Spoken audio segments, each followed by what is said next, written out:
आवाज जनतेचा, लढा सर्वसामान्य जनतेच्या न्याय व हक्कांसाठी। महाराष्ट्र राज्याचे उपमुख्यमंत्री अजित पवार यांचे विमान अपघातात निधन झाले आहे। कालच बारामती या ठिकाणी त्यांचा अंत्यविधी पार पडला। देवळाली प्रवरा शहराचे आजोळ असलेले अजित पवार यांना साश्रू नयनांनी निरोप दिला आहे। आपल्या समेत स्वर्गीय उपमुख्यमंत्री अजित पवार यांचे मामे भावांचे चिरंजीव देवळाली प्रवराचे नगराध्यक्ष सत्यजित कदम आहे, हे देखील काल अंत्यविधीला उपस्थित होते। काय भावना आहे नेमकी दादा आपल्याला सोडून गेले? मंगळवारी कॅबिनेटची मीटिंग होती। मी नगर परिषदेच्या कामानिमित्ताने मुंबईला गेलो होतो। माझी दुपारी 11:15 ते 12च्या दरम्यान आदरणीय दादांची भेट झाली, चर्चाही झाली, विचारपूस केली त्यांनी। परंतु दुर्दैवानं मंगळवारी रात्री उशिराने मी देवळालीत पोहोचलो। बुधवारी सकाळी 9च्या सुमारास पालिकेत आलो असताना पुण्याहून एक फोन आला दादांचा अपघात झालाय म्हणून।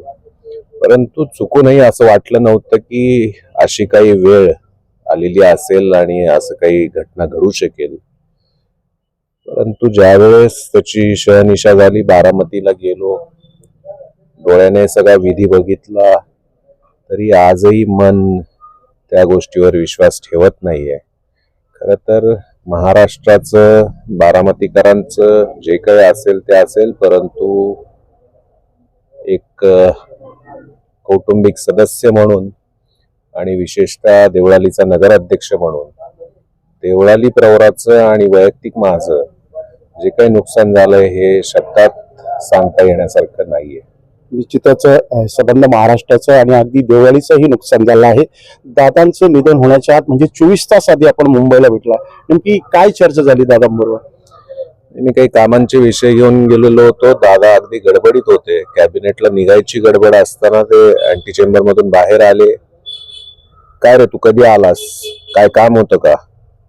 हो, कामाचा विषय त्यांना सांगितला, त्यावरती काय काय नाही चर्चाही झाली। बाकी कौटुंबिकही काही बोलणं झालं थोडंफार, आणि मला मीटिंग आहे, ती मीटिंग करून मला पुण्याला निघायचंय। त्या दिवशी ते कॅबिनेटची मीटिंग संपल्यानंतर तासभर अजून मुंबईत काहीतरी विषय होता, तो करून बाय कार पुण्याला येणार होते। मुक्कामी पुण्यात येणार होते, बुधवारी सकाळी बाय कार पुण्यातून बारामतीला जाणार होते।